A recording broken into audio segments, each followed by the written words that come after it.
Mayan tuh tadi ya. Lah mau bananya nyuri Pak RT mah. Dan tuh selainnya oleh.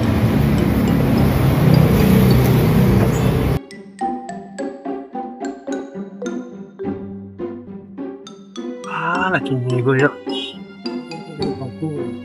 Kok ekspor agak mengurang. Ada salah. Kok italan cuaca. Semua menalan tuan Allah man. Ada salah.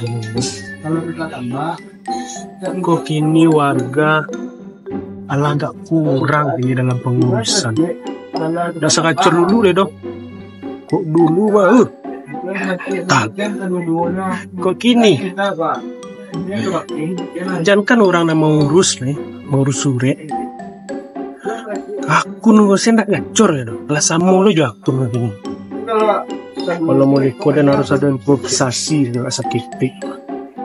Biar nggak tambah peti masuk. Ya padik itu saku.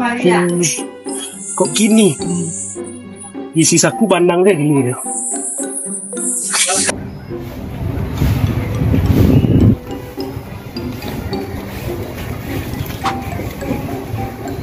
Kacau pajak man. Ndak nyesapu ke den do. Mau diciri anyu aja pajak tu lewat. Dah tentu si aden do. Pol. Awak dah? Mari lo. Indah, saja belakang tu ah. Tu ya awak yo. Mari lu. Naik darah dan saya mah.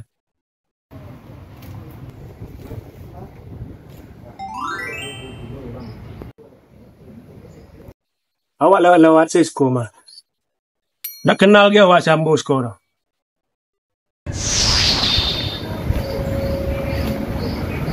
Tak tentu ambo sudah. Tentu. Oh itu.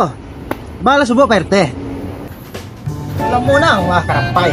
Kecang sebentar. Nunggu Pak RT saya payah doang.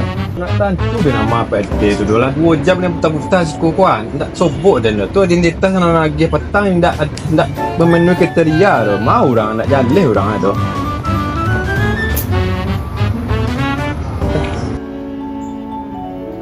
Pak RT. Action. Awak nak lewat saya sekolah.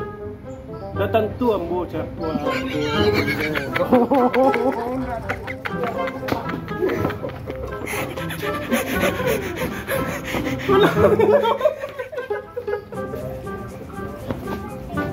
Action.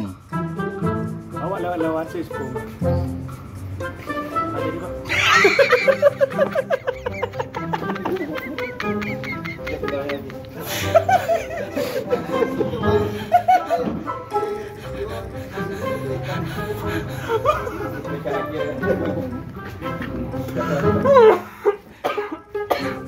Dah, yuk. Mari lu. Ngapain lu ada kamera? Tuh.